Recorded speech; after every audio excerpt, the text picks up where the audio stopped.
Next interview is getting started 7 minutes late, and so I apologize for that. And it's probably explained by the fact that the phone call is coming in from England. Vice Chancellor Dominic Shellard is on the phone. He's the Vice Chancellor of De Montfort University in Leicester, England. He launched the De Montfort University's award-winning Square Mile Community Project, and he presented the Guardian University Award for community contribution. He's talking to us about education and social responsibility. I think he's doing something in New York, isn't he, Robin? Mm-hmm. Coming up. The post-Brexit and the post-United States election era is part of this. He's going to put them together, and let's find out what he's doing in Central Park. Good morning, Vice Chancellor Dominic Shellard. Good morning, sir. What an honor. Good morning. How are you? No, the honor is mine. Nice to speak to you. Thanks to speak to you. So will you be in New York like this coming week or so? Yeah, well, absolutely. It's the 3rd of January we're landing, and there's 1,082 staff and students who are going to be turning up in the Big Apple. Oh, wow. And do they know you're coming? Yep, we've been organising this for them. Yeah, well, I've actually been tweeting Donald Trump just to see, because he's a prolific tweeter like me, just to see whether he's willing to meet us. But I'm sure he's a bit busy at the moment. What is what is the message that you're delivering? Well, as you're probably aware, the United Kingdom had a referendum on Brexit on the 23rd of June this year. Yeah. And the country was pretty split. 51% voted to leave the European Union, 48% voted to stay.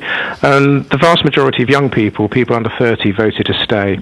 So they've been concerned after that result that Britain will be perceived as insular and not willing to travel and putting up our borders.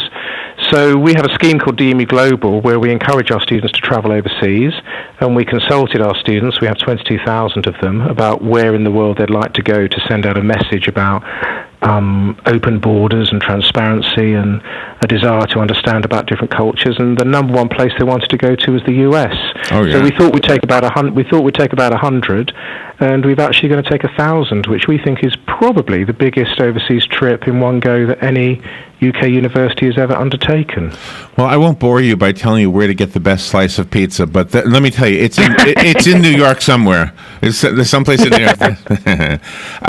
Do you know, I'm wondering, because you said it was kind of split down age lines, the younger people wanted to stay in the European Union and the older folks did not want to. Is that because the older folks grew up in a non-unionized continent? Is that why? I think it's probably more because people under the age of 30, they really like the idea of being able to perhaps work overseas, to experience engagement with different cultures. And quite a lot of our students are planning to spend some period of time when they graduate working in Germany or Italy or France. And I think there was a real worry that those opportunities might be denied them.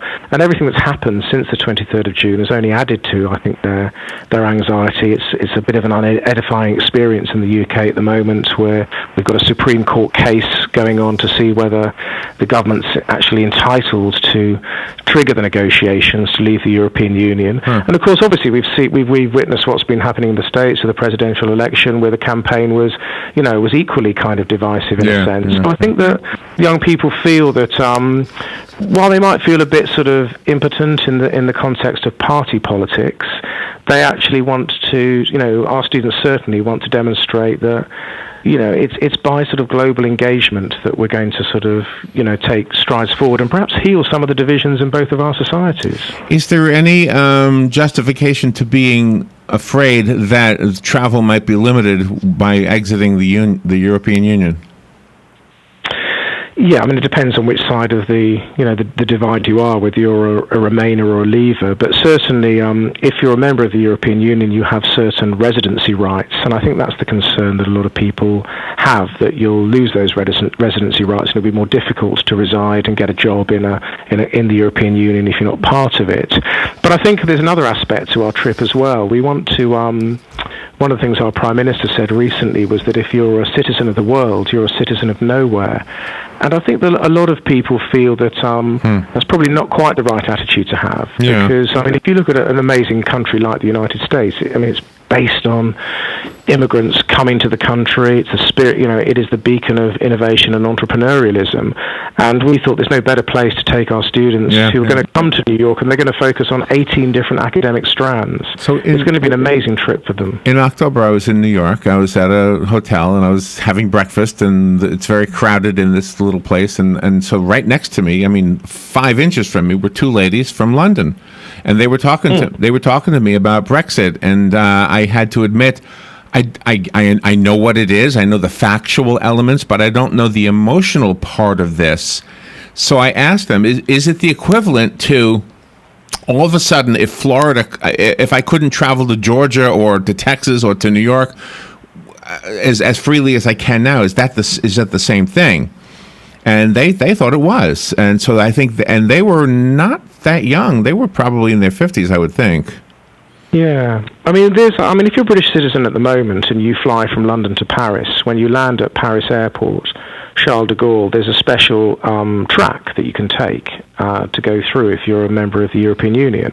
When you leave the European Union, you'll just have to join the sort of normal, very long immigration queue. So that's a very sort of simplistic example of how it'll be a bit more difficult. But I think also there's a sort of philosophical attitude to this as well, which is, we want to be, I think it's important to be sort of friendly neighbours and allies, having constructive relationships. Absolutely, a lot of threats in the world at the moment. There's just been a terrorist outrage in Berlin yesterday. For example. I know, and you have to be united against terror. We all have to be. Exactly. Exactly. I think the whole idea of, okay, governments can do their thing, but we the people, we have to do our thing too. And I think we're united in that way. I think there's a spirit of unity in the world that is stronger perhaps than we've seen in a while, even if the government... I completely agree with that. And I think that even though both the United Kingdom and the United States at the moment are just emerging from very, very heated political debates. You've had your presidential election and we've had the Brexit referendum. I think perhaps, and it might be difficult to see this at the moment, perhaps one of the good things that might come out of that is there might be a more of a coming together of people than people realise. Tempers are still very, emotions are probably still very raw in the States, as they were in the UK immediately after the referendum. But I think it's really good to, and education is about focusing on what unites us rather than divides us, and we feel that a good education is about sort of dismantling barriers and not erecting them. And that's why of the 1,000 students who are coming to the US, 45 are from different countries. And we think that's a wonderful sort of statement. It's not just British people who are coming on our trip. There are 45 different nations represented. Will you be the featured speaker there? No, well, one of the featured speakers actually is a good friend of ours, which is the best-selling novelist Lee Child. Lee Child is a good friend of our university, and he's going to be doing an event for the students where he's going to be introducing his latest film, which stars Tom Cruise, the famous Jack Reacher, and then he's going to do a speech about how to convert a best-selling book into a best-selling film. So which is absolutely fantastic for us to see. Oh, that is wonderful. That's useful information. There's a lot of authors everywhere. Vice Chancellor Dominic Shellard, what an honor. Thank you for being on the air with us. Have fun in New York. Be careful and make your voice heard. It's hard to get your voice heard in that city, but I think you're going to do it. Thank you very much. Very lovely to speak to you. Thank you. Thank you. We will be right back. We've got News Bites coming up. This is The Source, WOCA Ocala. Hi, we at Dairy Queen want to give you something fun for Christmas, a poem called The Christmas Bug. Along came a spider and the bulldog beside her gave out a heck of a wail, so the girl, she jumped on top of a stump and proceeded to let out a yell. Spitus the spider had sat down beside her, but that didn't run her away, because she was real tough and made of good stuff and ready to stomp him all day. Spitus the spider was happy and jolly that day, and all he wanted was another ride on the one-horse open sleigh. Dairy Queen, Silver Springs, where we always treat you like kings and queens.